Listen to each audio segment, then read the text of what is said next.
बघा आपण पाहत आहोत एटीएस तिसरी चौथी.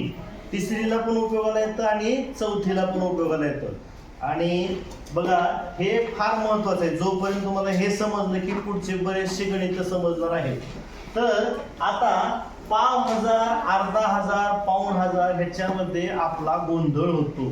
तर नीट लक्षात घ्या, हे आहे 1000. आपण समजायचं हे किती आहे 1000. 1000 हे 1000 लिहून टाकलं आपण. 1000 कसं लिहायचं आपल्याला माहित आहे की नाही. आता याचा अर्धा भाग केला, हे झाला अर्धा हजार. अर्धा हजार म्हणजे किती 500. आता इथं जेव्हा आपण अर्धा हजार म्हणजे 500. आता पाव म्हणजे अर्ध्यापेक्षा कमी. पाव भाग कसा असतो बघा, इथं काढून आपण रंगू वाटलं तर हा पाव भाग आहे की नाही. पाव भाग मग ह्या 500च्या सुद्धा अर्धा, 500च्या सुद्धा अर्धा 250. पाठच करायचं, लक्षातच ठेवायचं. पाव हजार म्हणजे किती 250. पाव हजार म्हणजे किती, अर्धा हजार म्हणजे किती 500. अर्धा हजार म्हणजे किती. आता हे अर्धा हजार, हे अर्धा काढलं, हे अर्धा काढलं. आता पाऊण कसं असतं, पाऊण हे बघा हे पूर्ण गोल, यामधला हा एक चतकोर भाग, हा एक चतकोर भाग, हे झाला अर्धा. आणि हा पण चतकोर भाग म्हणजे हा तर अर्धा आहे 500. पुन्हा पाव भाग आहे 250 म्हणजे 750. पाऊण हजार म्हणजे 750. पाऊण हजार म्हणजे 750. 1000 तर आपल्याला माहित आहे, हे 1000 झालं. लक्षात येते 1000. आता सव्वा म्हणजे काय, सव्वा म्हणजे लक्षात घ्या, फक्त ह्याचा अर्थ घ्या लक्षात. हजारचा अर्थ तात्पुरता राहू द्या. सव्वा म्हणजे काय, तर हे एक पूर्ण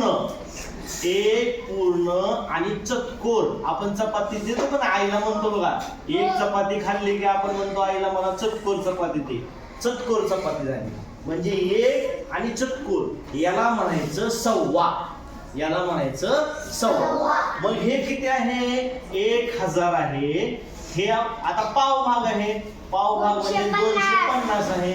मग किती झालं 1500 म्हणजे झालं 1250. 1250 लक्षात येते. हा आता 1500 म्हणजे काय, 1500 म्हणजे दीड. आता दीडचा अर्थ समजून घेऊया आपण. दीड म्हणजे काय, तर दीड म्हणजे एक आणि अर्धा. एक आणि अर्धा, हे एक पूर्ण आणि अर्धा. एक आणि अर्धा म्हणजे दीड. एक आणि अर्धा म्हणजे एक आणि अर्धा म्हणजे दीड. म्हणजे एक म्हणल्यावर किती झालं 1000 आणि अर्धा हजार म्हणल्यावर झालं 500. बरोबर 1500. हजार असल्यामुळं हजाराच्या ह्याच्यात घ्यायचं. आपण 150, 125 शिकलो, तसं 1500 म्हणलं की एक आणि अर्धा, हे दीड झालं.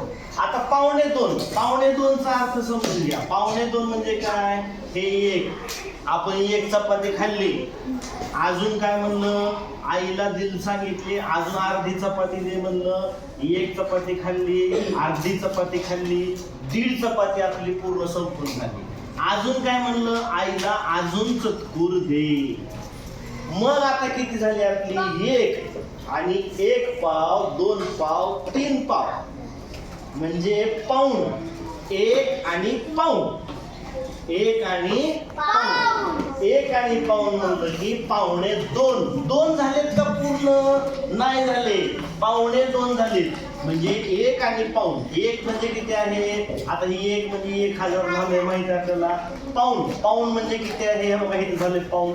पाऊण म्हणजे 750. मग किती झालं टोटल 1750. लक्षात येते सगळ्यांच्या. आता 2000 तर माहित आहे हे 2000.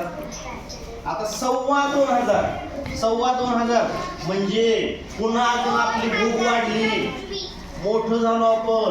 ही एक चपाती खाल्ली, ही 2 चपाती खाल्ली आणि आणि अजून चतकोर घेतली, अजून चतकोर घेतली नाही, चतकोर म्हणल्यावर 2.25 झालं आहे की नाही.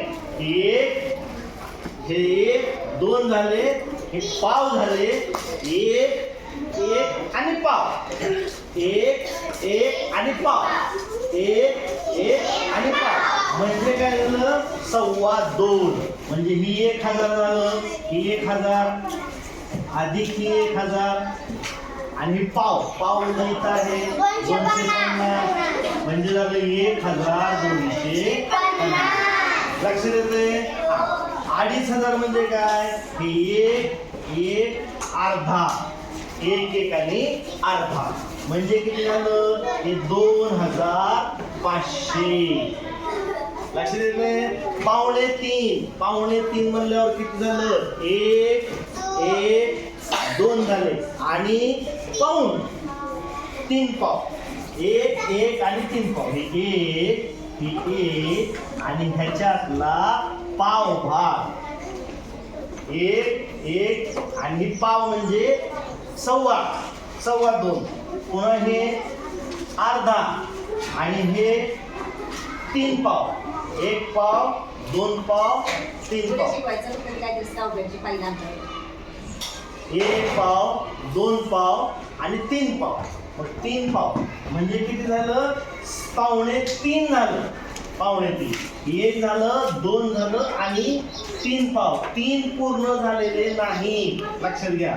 म्हणजे ही 1000, ही 1000, 2000 झाले आणि हे पाऊण, ही 1000 आणि 1000 किती झाले, 2000.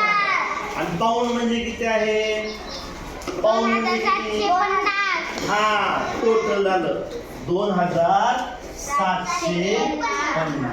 हे काय करायचं माहितीये का, हे सगळं पाठच करायचं. हे पाव 1000 म्हणजे 250, अर्धा 1000 म्हणजे 500, पाऊण 1000 म्हणजे 750. पाठच करायचं. हे समजण्यासाठी हे चित्र तुम्हाला दिलेले आहे. लक्षात घ्या. इथं 3000 झालं, आता हे 3000 झालं. आता 3500 म्हणजे किती, हे डायरेक्ट करायचं. आता हे 3000 आणि पाव 1000 250 बरोबर 3500. याचा चार्ट करायचा, 10,000 पर्यंतचा चार्ट करायचा. बोर्ड आपल्या समोर छोटासा चार्ट करायचा, आपल्या भिंतीला लावून टाकायचा. आपण जिथं बसतो तिथं समोर, आणि तिथं सारखं म्हणायचं, पाठ करायचं, पाठ करायचं, पाठ करत ते पाठ होऊन जाते. आणि शेवटपर्यंत उपयोगाला आहे. हे 10वी पर्यंत उपयोगाला आहे तुम्हाला. आता पाठ केलं तर 10वी पर्यंत उपयोगाला आहे. 3500, 3500, 4500, 3750 नाही, 3750, हे 4000. आता ह्याच्यावर प्रश्न कसा येतो, ह्याच्यावर प्रश्न असा येतो की माझ्याकडे 3500 रुपये आहेत. माझ्याकडे किती रुपये आहेत, 3500. आणि तुमच्याकडे आहेत 1500 रुपये. किती हजार रुपये आहेत, मग एकूण किती रुपये झाले. मग करा बरं. 3500 म्हणजे 3500 अधिक 1500, 1500 आहे बघा इथं, 1500, 1250 मिळून किती झाले, 4750. अशा प्रकारचे उदाहरणं येत असतात. अशी उदाहरणं करायची आहेत. समजलं का सगळ्यांना. चार्ट तयार करणार का.